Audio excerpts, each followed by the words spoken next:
It's so hard, it's so hard, it's so hard, it hurts so bad. Thank you. Question. If you had an opportunity to mentor one of these children, what would be your driving message to that child? I think like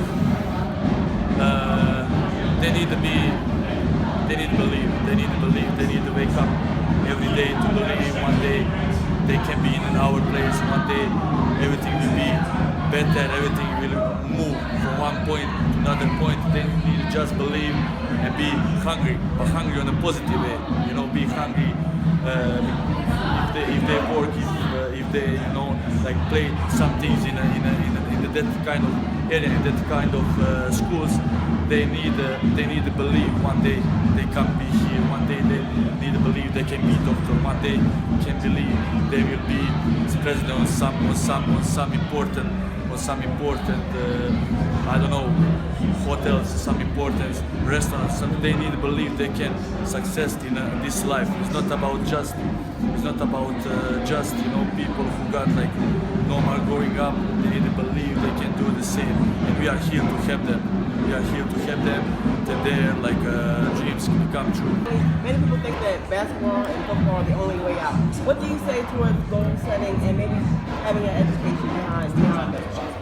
Well, I'm gonna give a little insight on how I was raised. That without education, sports was not even a question. So you just gotta make sure you handle your books before anything, because that's the key thing. Because without those, you can't even play sports. Once you get to higher levels, high school, college, you have to maintain a certain GPA. And if you can't maintain a certain GPA, then you're not allowed to play. So my parents, with me, my brothers, we all had that foundation from the very beginning to where I had sports taken away from me when I didn't hold my end of the bargain. So I've seen it, and my parents are really adamant about that. So it's big on kids really pursuing that.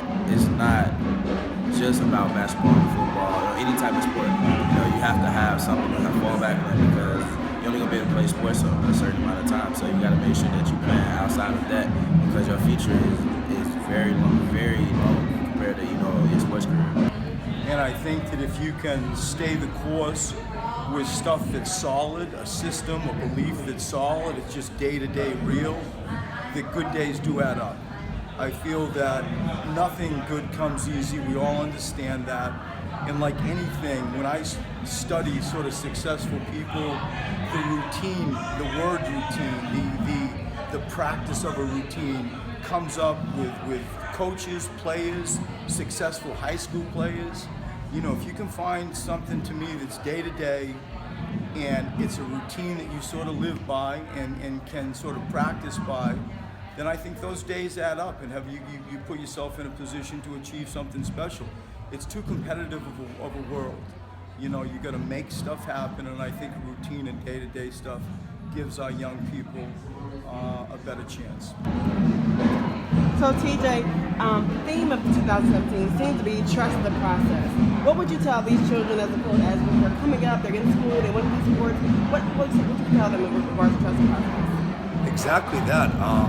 It might not seem very bright for you in the beginning, but if you continue the course and keep working hard and doing the right things, it'll work out for you in the end. And just don't let anyone tell you can't do anything. Thank you. Thank you, TJ. Thanks, son. Thank you, sir. What are you looking at, man? So we're still on set. The Sixers Youth Foundation Gala is tonight. The players are so excited to be here. We have wonderful messages for the kids. Stay tuned for the next interview. PQRADIO1.com.